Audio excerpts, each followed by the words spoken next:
Electoral bond खरीदने के नाम छुपाने वाली सरकार, इलेक्टोरल बॉन्ड खरीदने वालों के नाम छुपाने वाली सरकार इन दिनों आम के ठेला लगाने वालों के नाम जानना चाहती है। मुझे तो होटलों, ढाबों या आम के ठेलों पर नेम प्लेट लगवाने वालों से पूछना है कि कभी खून की बोतल पर देखा है किसी का नाम लिखा हुआ? मुझे पूछना है कि क्या कोरोना के दौरान अपनी उखड़ती हुई सांसों के लिए ऑक्सीजन तलाशने वाले किसी इंसान ने ऑक्सीजन लाने वाले किसी इंसान से पूछा था कि ऑक्सीजन लाने वाला इंसान है? मुझे पूछना है कि लावारिस लाशों के लिए कोरोना में कांधा देने वाले, चिताओं के लिए लकड़ियां सजाने वाले किसी इंसान से पूछा गया था उसका नाम, उसका मजहब? लेकिन इन दिनों पूछा जा रहा है सभापति महोदय। अफसोस, देश के प्रधानमंत्री जी ने कभी न टूटने वाली चुप्पी ओढ़ ली है। सभापति महोदय, जनता ने 63 सीटें कम क्या कर दी? ये सरकार तो अमृतकाल का नाम लेना ही भूल गई। ये भूल गई है अमृतकाल को, ये भूल गई है मनरेगा को, ये भूल गई है मौलाना आजाद नेशनल फेलोशिप को, ये भूल गई है मणिपुर को, ये भूल गई है महाराष्ट्र को। मुझे गर्व है कि मैं राज्यसभा में महाराष्ट्र का प्रतिनिधित्व करता हूं।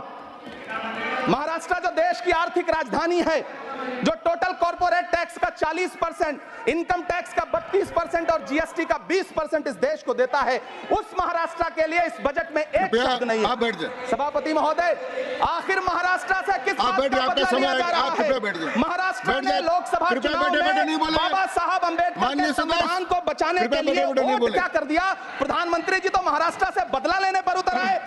अब तो शायद उन्हें याद भी ना हो यवतमाल का वो दाभड़ी गांव जहां 20 मार्च 2014 को वो किसानों के साथ चाय पर चर्चा करने गए थे और उनकी किस्मत बदलने के सपने दिखाए थे।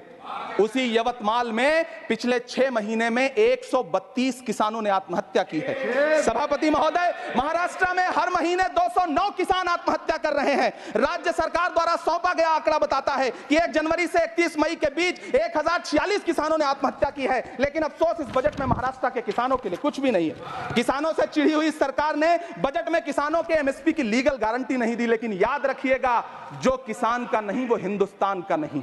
सभापति महोदय, मुझे वित्त मंत्री जी से पूछना है कि वो जो कुछ साल पहले 100 स्मार्ट सिटी बनाने का ढोल पीटा गया था, सुना है उस ढोल में पानी भर गया है, इसीलिए आपने उसका नाम बदल करके सिटीज ऑफ ग्रोथ हब्स रख दिया है।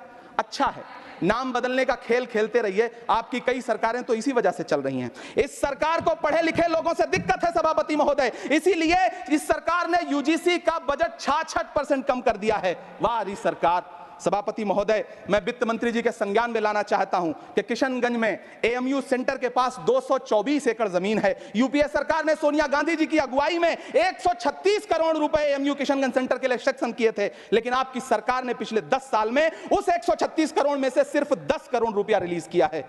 1.5 करोड़ की आबादी वाला सीमांचल बेहतर शिक्षा के लिए उस सेंटर की बाट जो रहा है। मेरा आपसे सवाल है कि इस सेंटर का बाकी पैसा आप कब रिलीज करेंगे? मुझे उम्मीद है वित्त मंत्री महोदया जवाब जरूर देंगी। सीमांचल उसी बिहार में आता है जिसकी बैसाखी के सहारे आपकी सरकार चल रही है। वहां के लोगों को एम्स की जरूरत है। महानंदा और कोसी से होने वाली बाढ़ की तबाही को रोकने के लिए बांध बनाइए, सीमांचल के साथ सौतेला व्यवहार बंद करिए।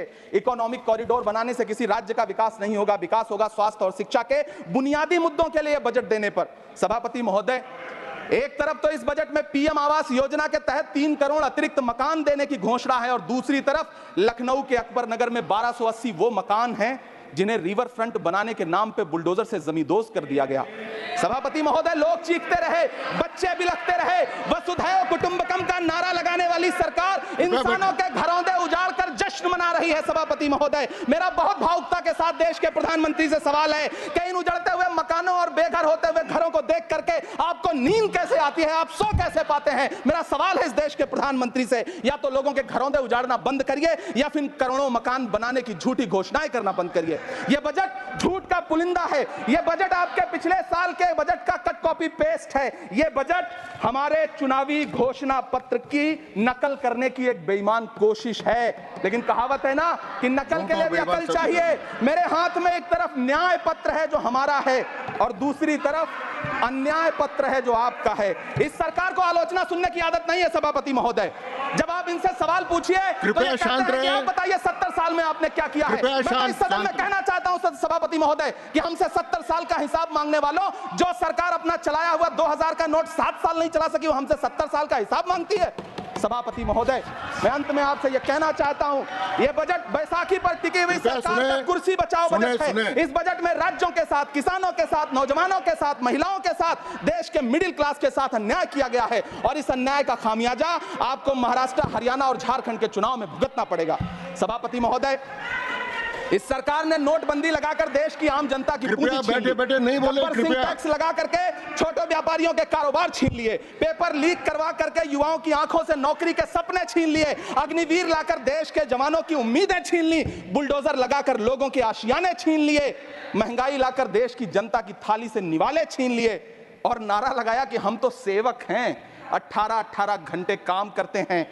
इन्हीं लोगों के लिए किसी ने शेर कहा है कि जो सच और झूठ में दूरी है वो दूरी समझते हैं, सियासी हाकिमों की हम भी मजबूरी समझते हैं, वो अपना हक समझते हैं निवाला छीन लेने को, डकैती को बहुत से लोग मजदूरी समझते हैं। हमें पता है कि कैसी मजदूरी की जा रही है। सभापति महोदय, मैं यहां खड़ा होकर के अंत में आपसे कहना चाहता हूं कि इस बजट में तमाम राज्यों के साथ अन्याय किया गया है, इस बजट में युवाओं के साथ अन्याय किया गया है, महिलाओं के साथ अन्याय किया गया है और खास तौर से महाराष्ट्र के लिए कुछ नहीं रखा गया है। महाराष्ट्र बाढ़ से जूझ रहा है, पानी बरसने से वहां 1500 से ज्यादा लोग मारे गए हैं। उस शहर को, उस राज्य को 4000 करोड़ के पैकेज की जरूरत है ताकि जो फसलें बर्बाद हुई हैं लोगों को राहत दी जा सकी, लेकिन अफसोस इस बजट में महाराष्ट्र के लिए ऐसा कुछ भी नहीं है।